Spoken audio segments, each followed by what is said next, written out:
And you got to then work with Lita a lot, and that led to you guys getting to main event Raw in a singles match. Talk us through the process of how that comes to be, because I assume that wasn't an easy thing to make happen. No, women in the main event, what? It's unheard of. It actually was unheard of. We were working our ass off. We knew that we had to just go to work and do our thing and prove ourselves amongst the boys. You know, it's interesting because we were popular. The girls were popular, but we wanted to be popular for more than just like not DVDs or VHSs, the VHSs and the magazines. What's a magazine? We don't even know what those are anymore. Isn't it funny what the stuff we had back in the day that they don't have now? I mean, Inside the Ropes has a magazine, which is... Who does? No, not really. I saw that I was on the cover, but on the back... Can I be on the cover of your magazine? Sure. Can I? Actually? Make it happen. Make it happen. No pressure. No pressure. Yeah. So anyway, like I was saying... The magazine's a dead art form. Continue. So we were just doing it, and we'd have our matches on the house shows, and we're working a program, and then we got to the building one day, and it was Raw. We get there around noon, 1 o'clock. And what they do is they have a board there, a whiteboard, and they write all the matches. And so obviously it's listed from the main event and all down all the rest, right? So we got there, and I mean, various things went through my head. I was like, is this upside down? Why are we on this? Okay, and then I was like, okay. I literally thought, there's some words that are good, like with an accent that just need, was it good though? Okay, cool. I thought that like the guys were like watching us to be like, oh, watch them think they're in the main event and like see them and they'll be like, whatever, you think you're in the main event. Like I thought that's how unheard of that it was that we would be in the main event. But no one was hacking, giggling in the corner. There wasn't Kurt Angle and Hunter in the corner going, let's see what happens. Oh my God, it's gonna be so funny. I know, right, Kurt? That wasn't happening, but that would be funny. Sorry. Sometimes I have a wild imagination. And so, yeah, we showed up and we saw that. We were like, holy crap, this is insane. And then I think it was Michael Hayes that might have came to us first and was like, go get him, girls. And we're like, this is real. Like, oh my God. So, and I'll never forget, like the first thing that we went out, we kind of, we thinking of the match and the story we had to tell. And we had just finished working house shows. So we had so if you can imagine, 3 days of just on the road. You do a match, you drive, you do a match, you drive to the next town, you do the match, drive to the next town. Now we're at Raw. And so I was like, oh my God, like we need like an epic, these days, right? Those made of like epic outfits, right? We were like, shoot, we don't have, okay. So we just pull out our stinky house show outfits and I'm like, this'll do. And actually, at the end of the day, we didn't care. We realized it doesn't matter what we're wearing. It doesn't matter what we don't care. It's just we want the match. We want it to speak for itself. We want it to tell the whole story. And we just knew that we were given a huge opportunity that night, and we could not drop the ball on that. And, we didn't even realize, too, at the time that, you're given this thing, but we didn't realize, to this day, how many years later? 20, when was it? 20 years? 2004? Wow, it's crazy. So that many years later, we did not think we'd still be talking about it. We didn't know it was going to be, a rung on the ladder of today's rise of the female wrestler, So it's amazing. And so we had that match, and we just were so excited. We were like, let's just not suck tonight. That was our main thing. Just don't suck tonight. And we didn't. It was really great. And, the stories and the fans were into it, and we showed that, the women can go out there and have this spot as well. And while that's all going on, you've got Trish and Lita in the main event of Raw, and at the same time, WWE have started the Diva Search at the same time. How did you feel about the Diva Search as a kind of concept for bringing in new women to the company, given, that what you were kind of fighting for was almost the antithesis of that? Yeah, that's a great thing you've noted there. It was... I don't know, it was kind of, at first, we were just like, oh, there's just this segment on the show. We're used to, the hose segments, and not that I'm comparing them to the hose, but I'm just saying, I truly am not. Some of them had a reputation, though. Some of them, not all of them, some. Stop it. Okay, turn your cameras off and I'll do it. Oh, they're off already. Can he help? No.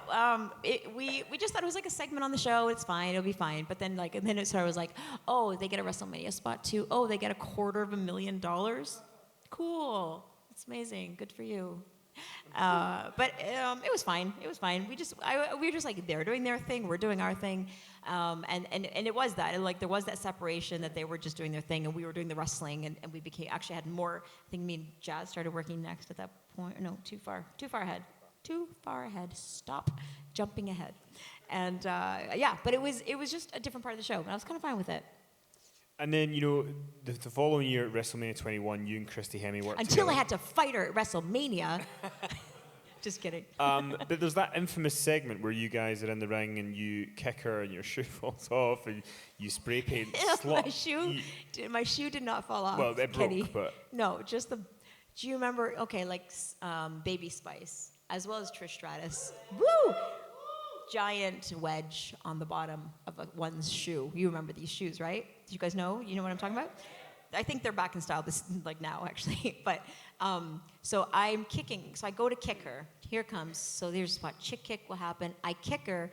The bottom whole platform flies off, and I'm just like, so I'm like this. I'm like, tough and whatever. I do the kick. I'm like, oh, but was that my shoe? Like that just flew off.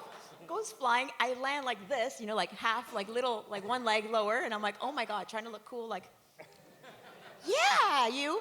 And I'm just like, I'm like, the words that just came out, I had no idea. They just came out of my mouth for some reason in some weird, like southern kind of accent. I'm not sure. I was like, girl, your head's so hard, it broke my damn shoe. I'm like. It was weird. I don't know, one of those moments. So, but that's what happened. That's that part of that. Anyway. And then you don't worry though, we did glue the bottom back on, and I was okay afterwards. My shoe was good to go. The shoe was okay. The shoe was good. But there was a pretty intense story because you were spray painting what you spray painted on her. I'm not going to say it. Why? You spray painted slut on her. The S word, not the S word. Oh my god. I mean, you were saying the C word last night, so... The Scottish are so... they can't say that word. Sorry. Do you know how many times she said the C word last night? You would not believe. Like... Are they cheering it, or what? Say it again. If the moment calls for it, folks. We'll see. So, but yeah, I mean, getting to work with Christie it was interesting because she's new. She's kind of in this impossible position, like you say. She's just got this big contract. Yeah. People are going to resent her for it. Yeah. You're the champ. You're working with somebody new. What was your mindset in that feud? So I wasn't sure at first. I'm like, okay, this bitch better be good, is what I thought. No, she was actually super enthusiastic with it. Remember her? She was so much energy. But she was actually she was so excited, and it really just put me back to when I first came into the company, and I was like, given this spot, which I knew was given to me, it was like, Trish Stratus is going to go here, and I'm sure that this person's like, Trish Stratus. I wasn't going to be that person. I was like, there's room for all of us, and as long as she cared and she was passionate, she also wanted to create, impactful moments and entertaining segments. I was all for it. And she did. She came. She wanted to try things. She wanted to practice. So I worked with her on the live events. We would go on the house shows and try stuff. And she was super, super into it. So I appreciated that. And it's not her fault that she was thrust into this position, right? But good for her. But also we brought back Lita into the mix, which allowed us to to still tap into that energy and that dynamic between Lita and I, and that was kind of the driving force of that entire feud. But I thought we made the best of it. I thought it was a WrestleMania match. Like, was it a classic? No. But was Stephanie and Trish supposed to be a classic? Some of us just make classics, and that's what happens. But Christie, I thought we had a fun, entertaining match. Told a good story. Underdog. There was moments where it was like they're gonna really get behind you when I'm like being whatever. And then whoa, she rolls me up. Like, there's moments where you utilize the character's strengths, and let's okay, what would be a moment that fans were like, oh, I can get behind this. and it was fun to do that as a challenge. So I enjoyed that storyline with her. And then it just kind of kept the Trish and Lita rivalry going as well. And then you decide that you're going to retire in 2006 at Unforgiven. Is that the next moment? Did we miss anything? Well, I mean, I did have down here, you had the herniated disc injury in 2005. Can I tell you one interesting moment? I do remember one thing when they did the Playboy cover, and there was like, what did it say at the top? It was like cover champion or something. And so internally, just between us guys, when we saw the cover, the wrestling girls were like, oh, hell no. You know, we were like, but we're like, oh, I love your cover. I love your cover. It's so nice. It's cool. Mm-hmm. And so, yeah, when I went out there, that was not planned, but it was like almost like my wink to the girls, like, watch this, girls. So I'm like, you ain't no champion, honey. I don't know why I spoke in this weird Southern, I don't know. You ain't no champion, honey. I don't know what that is. Not a champion, honey. You're not at all. That's how I would do it here. No, terrible, stop that. You want me to stop that? Don't ever do that again. I got you, check, noted. And then, yeah, so that was a little moment for the girls that I was like, huh, right? Because she's not a champion. But why'd they call her a champion? She's not a champion. Must be clear, just to be clear. She was not She's a champion. The champion of Diva Searches. But they didn't imply that. They were saying champion, like as in what I was. I was the champion, sir. Put the sharp objects down. Sorry. No, so then after WrestleMania 21, you have the herniated disc injury, so you're out for a little while, and then you come back, and there's lots of new women. At that point, how did you feel like Vince and the higher-ups felt about the women's division? Did they want to get away from the ass-kicking women and just fully go in the diva direction, or do you think that they wanted both? What did you think the kind of directive was? What was the beginning of that question? You said that suddenly there was more women. There was, when you came back from injury, there was okay. more new women, and it was more divas than, jazzes and people like that. What do you think the company wanted for the women going forward? Did they want a bit of both? I think they wanted a little bit of both, and and I was fine with that. Like I said, I didn't mind being like, not all of us can offer both, you know what I'm saying? But I didn't mind that there was that part of the show, because there's that for the audience, and then those characters are doing that, and then we're doing this part of the show, as long as you don't make me do that part of the show. But I think there was room for both, for sure. So you decided to retire in 2006, and you retired Unforgiven against Lita in Toronto. Had you decided to retire before sort of the location and the opponent, or were you able to choose those things? Talk us through the process of it kind of being that perfect moment. Yeah, I know. It was such a perfect moment. Like, if we call it fairy tale ending, it was just so perfect the way it came together. All the aspects, as you just said, were perfect. Absolutely perfect. No? Oh, you don't know. You're Scottish. Was it good? Was that... Okay, someone say it. Say perfect. Oh, I said one person. You. Perfect. No, that's a different accent. I don't do that dialect. Do that. You do yours. Perfect. It's perfect. It's absolute. It's perfect. Perfect. It's perfect. It's just perfect. Is it perfect? All right then. It's a different dialect, guys. I'm from a different place than you. What were we saying? The perfect moment of your retirement. Oh yes. Okay. So the perfect moment came. So Mickie and I were actually in a storyline. Right? Man, you skipped over that real fast. Why? What? Because someone's got a question about Mickie, so I was leaving that to the end so people could feel included. Time. Can we just, isn't this not a slumber party also? We're not sleeping here. I thought we were going raving afterwards. Okay. Can you imagine if she drank? Like, I would be a lunatic. Like, sober, you're just like, I'm up for anything. How's it going? Oh my God, it would be very bad. Don't ever put alcohol in me, guys. It would be bad. Bad, right? Mickie James. Bad. So good. She's amazing. I love her so much. Someone had asked about Mickie James, what your first impressions were of her and how you met her, but we can just do that now. Okay, yeah, no, she was my biggest fan. You are as well? Yes? she was so excited to come in. I remember her just saying, and she'll say that you'll hear her in interviews talking about, like, here she is, comes in, she's thrust in. She's like, welcome to the WWE. You'll be in a storyline with Trish Stratus, and she was like, what the, like, oh, and again, one of those moments, like, here's the ball, let's see if you can run with it, kid.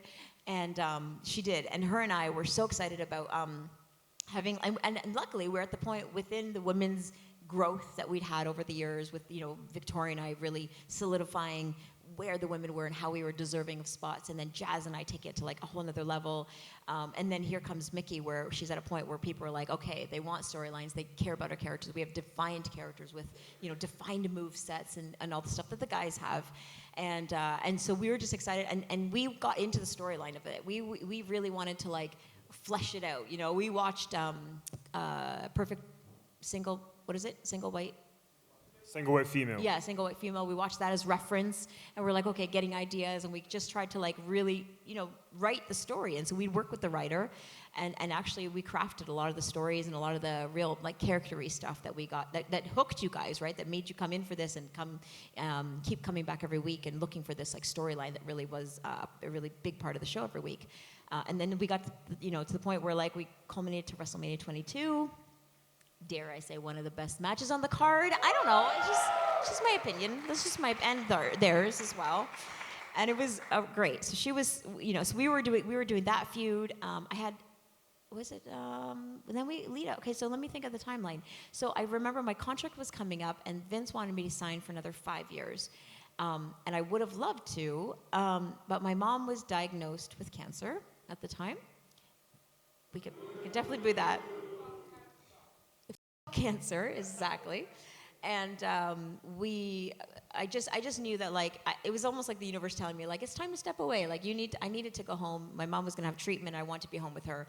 I also I had to look at my career and be like, are you gonna be okay if you walk away? And be like, did you miss out on something? Did you check all the boxes, so to speak? And I knew that I felt at that point, I had looked at the landscape of the women. I had worked, thankfully, I had the opportunity to work with every woman in the company that was, an actual wrestler.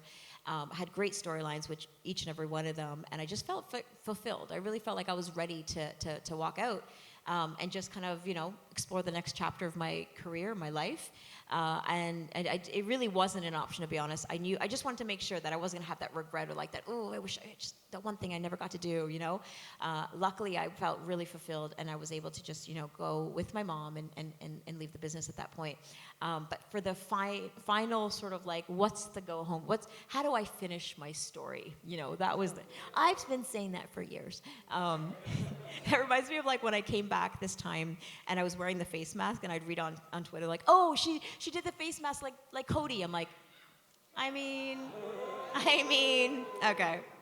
We leave that comment. We don't need to be like, I'm gonna school this kid, So yeah, Mickie and I were working this great program, and that eventually led to what is the ultimate go-home story? It would definitely be for me and Lita to return to our rivalry and finish the story. And with her, it was like we'd rode our careers parallel the entire time that we were there. And it just felt like the right moment. And Vince and I had a big discussion about it, about when it should be. And it was actually his idea, because Unforgiven, I was supposed to retire months before that. And he said, Unforgiven is coming in Toronto. I think it would be fitting for you to just have this match in Toronto. And I was like, oh my gosh, what a great opportunity. Again, universe just must have made it happen. And then, so we crafted everything to kind of come to that. It was great to be able to craft a storyline and craft your moments towards a certain timeline.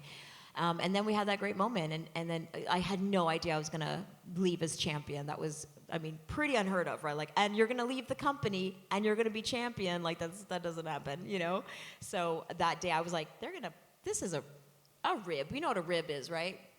Yeah, I literally thought they were ribbing me. Like, there's no way this is going to be. And I thought, if they're saying this now, it's going to change. There's no way they're going to let me, But yeah, and then I remember that night I was putting together, I remember I wanted to do the sharpshooter as the finish. And I remember quite a few people came to me and was like, why would you do that move tonight? Like, it makes no sense. Like, it's not even one of your moves. And I'm like, yeah, but and if you didn't get why I was doing that move that night in Canada, like, you know, then you don't know. Then if you don't know, you don't know, you know? So that was, you know, epic moment. I remember when I hooked on that sharpshooter and the crowd just went like, and they just got it. It was such a special moment. And even more special when Bret Hart texted me afterwards and said, amazing. So that was part of the whole thing, why that night was so special. But so that's how it all came about, to have that fairy tale ending. And so that was the September, and then 2 months later, Lita left as well. Yeah. Did she have any discussions with you about kind of, you know, if you're leaving, you know, this kind of era is kind of coming to an end? It's going to be boring here. Why would I stay? Yeah. Like, were you surprised that she left so soon after? No, I felt like it was starting to maybe, like you mentioned, get a little more diva-y. You know, and we felt like we had just sort of done what we wanted to do. We had, you know, we had the main event. We had this great epic match. We had this rivalry. We had done a lot of stuff that like the women hadn't done previous to us. And she felt pretty happy with the end of, you know, with her career at that point as well. And I guess once we retired, that was actually the best run, because we had that last run. We knew we were both going to be retiring, and we were working the storylines. Don't tell anyone, but we were actually driving together. I know, right? The old school kayfabe, that's you don't do that, right? But we were like, screw it, we're gonna do this. It's gonna be fun. What's better for us, you know? And we had the best time. That was literally the best time of our entire career, because there was like a lot of the times you're running so frenetic in this career. You're just constantly go, go, go, go, go. Sometimes some years it was 300 days of the year that you were on the road. Like, how insane is that? And so you would go to everyone's like, oh my God, you get to see the world. I was like, well, I see arenas, hotels, and airports, and that's really it. But then near the end, we were like, you know what? We're in Memphis, Tennessee. We should go to Graceland. We should just find time, because you would sleep, you would train, and you go to the building. And we're like, let's forget the training. Let's do something. Let's see what this place offers. Let me see. We have the luckiest, and it really gave us appreciation for what we got, this opportunity to like travel the world and really get a chance to see so many different things, but we didn't have a chance to really see them. So then that last leg, we were like, we're gonna go see all this stuff, and we had so much fun on that last leg of our career. We got to do that together, so.